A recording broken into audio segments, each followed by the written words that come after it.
Hello বন্ধুরা, ইতে ইজ্জত তথে তরিকত রতে রহমত। ইজ্জত তরিকত রহমতের শহর কুমিল্লা।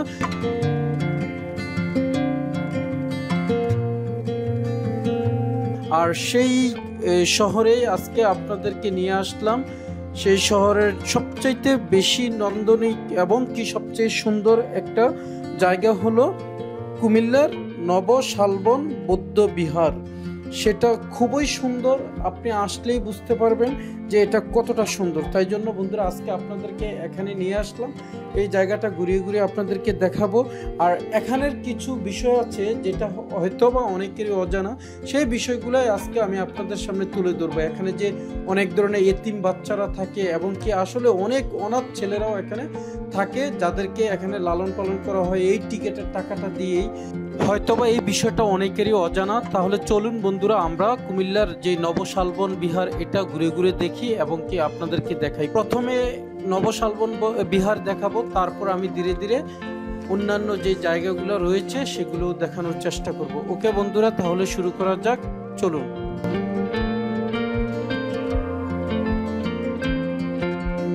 এখন এই সড়ক যুগে আমরা যাবো। এই যে লেখা আছে বড়ুয়া কোটবাড়ি কালীর বাজার। তার আগে বলে নেই, যদি আপনারা ঢাকা থেকে কেউ আসতে চান কুমিল্লা কোটবাড়ি অথবা শালবন বিহারে, তাহলে আপনাকে নামতে হবে কোটবাড়ি বিশ্ব রোড, অথবা কুমিল্লা শহর থেকে আপনি অটো বা সিএনজি যুগে সরাসরি চলে আসতে পারবেন শালবন বিহারে। অর্থাৎ আপনি কোটবাড়ি আসলেই আপনি শালবন বিহার দেখতে পাবেন। যে বন্ধুরা মূল গেট দিয়ে ঢুকে যাচ্ছে এখন। আর এই যে বিশ্ব শান্তি পেগুডা নামে যে একটা টিকিট দেওয়া হয়, ওটা 30 টাকা ওনারা রাখে। আর এখান দিয়ে আমরা ঢুকে যাচ্ছি এই টিকিট দিয়ে। রেখে দেবো, ব্যাগটা রেখে যাবো। আচ্ছা, ব্যাগটা রেখে যেতে হবে। বন্ধুরা এই গেট দিয়ে ঢুকার সাথে সাথে নবশালবন বিহারে, অর্থাৎ যেই মন্দিরটা রয়েছে, এই মন্দিরে ঢোকার সাথে সাথে কিন্তু আপনি দেখবেন অনেকগুলো বাচ্চারা খেলাধুলা করতেছে। আর এই বাচ্চাগুলোরা কিন্তু খুবই অনাথ এবং কি তারা কিন্তু এতিম। আর তাদেরকে কিন্তু এখানে লালন পালন করা হয়, এই বিষয়টা হয়তো বা আমরা অনেকেই জানি না। আর এখানে যখন ঢুকতে যাবেন তখন কিন্তু আপনাকে জুতা রেখে ভিতরে ঢুকতে হবে। তখন এই বাচ্চাগুলো আপনাকে 10 টাকা দিতে বলবে, কারণ আসলে তারা কিন্তু এই টাকাটা দিয়েই কিন্তু এই টিকিটের টাকা প্লাস এই দোকান সব কিছু কিন্তু এই বাচ্চাদের পিছনে ব্যয় করা হয়, যেটা সত্যি একটা মানবিক দিক। এটা খুব ভালো লাগে। এই বিষয়গুলো আপনারা বিরক্ত হবেন না কখনো, কারণ আমার কাছে খুব ভালো লাগছে যে এই বাচ্চাগুলোর কিন্তু আশা নিয়েই কিন্তু এই কাজগুলো করে, যে হয়তো বা এই 10টা টাকা দিলে খুব খুশি হয়, কিন্তু এগুলো কিন্তু সম্পূর্ণ তাদের কাজে, মানে তাদেরকে খাবার দাবার থেকে শুরু করে সব কিছু লালন পালন পর্যন্ত করা হয় এই টাকাটার বিনিময়ে। আর এখানে যে টিকিটের টাকাটা, এটাও কিন্তু এভাবে এখানে তাদের পিছনে ব্যয় করা হয়। ওকে বন্ধুরা, আর এই নিচের অংশটাতে বন্ধুরা আমরা এখন ঢুকবো। এই যে নিচের অংশটা, যেটা খুবই সুন্দর, আপনি এই ভিতরে দেখেন এই এখানে আরও বেশি সুন্দরভাবে ফুটে উঠেছে সব কিছু। এই যে দেখেন, সাধনা দ্বারা নিজেকে এবং বিশ্বকে জানুন। এই যে এই দেখেন গৌতম বুদ্ধ, এই যে গৌতম বুদ্ধ। বলে রাখা ভালো, প্রত্নতাত্ত্বিক নিদর্শন আর বৌদ্ধ সভ্যতার ঐতিহাসিক স্থাপনা সমৃদ্ধ কুমিল্লার কোটবাড়ি এলাকায় শালবন বিহারের লালমাটির পাহাড়ি ভূমিতে 2.5 একর জায়গায় প্রতিষ্ঠিত করা হয়েছে নবশালবন এই বৌদ্ধ বিহারটি।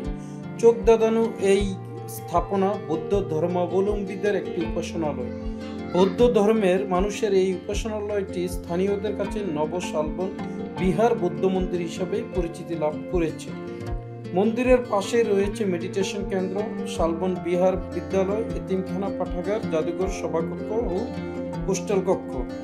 আরেকটা বিষয় সবচেয়ে জানার যেই বিষয়টা, দেশের সবচেয়ে বড় দাতব বৌদ্ধ মূর্তিটি দেখতে পাওয়া যাবে কিন্তু এই শালবন বিহারের এই নব বৌদ্ধ মন্দিরে। শুধু দেশের নয়, পুরো দক্ষিণ পূর্ব এশিয়ার মধ্যে এটি একটি অন্যতম বৌদ্ধ মন্দির। 30 ফুট উঁচু 6 টন ওজনের বুদ্ধের দাঁড়িয়ে থাকা মূর্তিটি দূর থেকে সহজেই দর্শনার্থীদের মনোযোগ আকর্ষণ করবে। তবে থাইল্যান্ড থেকে উপহার হিসেবে পাওয়া ধাতব পদার্থে তৈরি মূর্তিটি বৌদ্ধ ধর্মাবলম্বীদের প্রার্থনালয়ের ছাদের উপর স্থাপন করা মূর্তিটি অনেক দূর থেকে দেখা যায়। এ বিহার দক্ষিণ পূর্ব এশিয়ার অন্যতম বিহার বলে দাবি করেন সংশ্লিষ্টরা। সবগুলোই তো থাইল্যান্ড থেকে এসেছে না ভাই? আর যে কেউ আসলে তো এগুলো ঘুরে ঘুরে দেখতে পারবে, তাই না? মানে ভিতরে ঢোকার ক্ষেত্রে একটু রেস্ট্রিকশন থাকে, তাই তো? রেস্ট্রিকশন থাকে। তারপর ভাই আমাকে যথাসাধ্য চেষ্টা করছে এমনি ঘুরিয়ে দেখার জন্য, যেহেতু দূর থেকে এসেছি। হ্যাঁ, বৌদ্ধ ধর্মাবলম্বী ছাড়া ওনারা কাউকে এখানে পারমিশন দেয় না সচরাচর। তারপরেও ভাই আমাকে পারমিশন দিয়েছে, খুব ভালো লাগছে। এই দেখেন সামনের দৃশ্যগুলো, এই যে ফুলের পদ্ম ফুলের যে ইয়েগুলো, মনে হয় পানিটা দৈনিক চেঞ্জ করা হয় না? আজকে ময়লা হইলে আজকে চেঞ্জ হবে। এই দেখেন খুব সুন্দরভাবে এই দৃশ্যগুলো খুব সুন্দরভাবে ফুটিয়ে উঠেছে। আর এটা একটা বিশাল হলরুমের মতোই মনে হয়, কিন্তু এখানে মনে হয় উপাসনা করা হয় এইভাবে, ও পূজার অনুষ্ঠানগুলো হয়। ভাই আমাকে অনেক ঘুরিয়ে ঘুরিয়ে দেখালো যে আমি এই যে দরজাটা দেখেন কত সুন্দরভাবে কারুকাজ করা হয়েছে। এখানেও কিন্তু এই যে ছবি রয়েছে বিভিন্ন সন্ন্যাসীদের কারুকাজ দ্বারা খচিত রয়েছে। এই যে এই বাচ্চাগুলোর দেখেন আনন্দটা, সত্যি এই বাচ্চাগুলো কিন্তু এতিম অনাথ। আমার কাছে খুব ভালো লাগছে এই বাচ্চাগুলোকে, সত্যি এই বাচ্চাগুলো কিন্তু এতিম অনাথ। দেখেন, ভালো আছো তোমরা? ভালো আছো? তোমরা কতক্ষণ খেলা করবো আরো? সারাদিন? ভালো আছো তুমি? ওই তো কথা বলে শুধু। যাই হোক, ওকে, ভালো থাকবে। হ্যাঁ, ওকে বন্ধুরা, এই দেখেন এই দৃশ্যগুলো। আর এটাই আশ্রম, ওই যে আশ্রম, এই এখানেই আশ্রমটা রয়েছে। আর এই বট গাছটা, এখানে একটা জিনিস। হ্যাঁ হ্যাঁ হ্যাঁ, আমি এক মিনিট এই জায়গাটা একটু দেখে চলে আসতেছি, আপনার কাছে আসতেছি ভাই। এই যে এই দেখেন,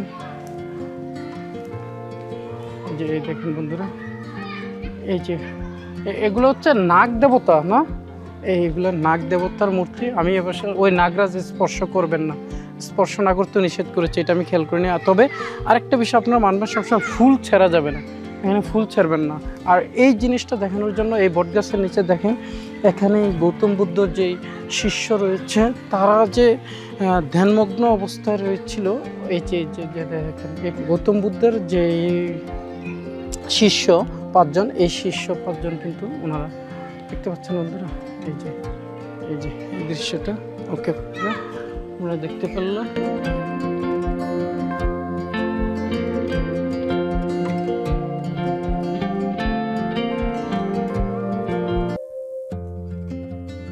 হ্যাঁ বন্ধুরা, একটা বিষয় হচ্ছে কি, এই বাচ্চাগুলোকে এখানে ক্লাস 5 পর্যন্ত কিন্তু পড়াশোনার ব্যবস্থা করে ওনারা। এরপরে ভাই কি করেন, 5 পর্যন্ত পড়াশোনার পরে হচ্ছে ক্লাস 6 থেকে আরেকটা আশ্রমের ব্যবস্থা আছে, ওই জায়গার মধ্যে ক্লাস 6 থেকে পড়াশোনা করে 6 থেকে 10 পর্যন্ত। এরপরে তারা মোটামুটি একটা মানে যেহেতু ম্যাচিউরড হয়ে যায়, ওই ম্যাচিউরডের পরপরই কিন্তু তারা দেখা গেছে কি অনেক কিছু নিজেরাই অনুধাবন করতে পারে। মানে মূল কথা হচ্ছে ওনারা এমনভাবে তাদেরকে একটু গড়ার ব্যবস্থা করে দেয়, যাতে করে তারা নিজেরা একটু ভবিষ্যতে বড় হয়ে যেন নিজেরা স্বয়ংসম্পূর্ণভাবে জীবনটাকে ধারণ করতে পারে। ওকে বন্ধুরা, আজকের মতো এখানেই আমি বিদায় নিচ্ছি। যেহেতু আমি আজকে নবশালবন বিহারটি আপনাদেরকে দেখানোর চেষ্টা করেছি, পরবর্তীতে আমি অন্যান্য জায়গাগুলো দেখানোর চেষ্টা করব কুমিল্লার মধ্যে। আজকের মতো এখানেই বিদায় নিচ্ছি। আল্লাহ হাফেজ।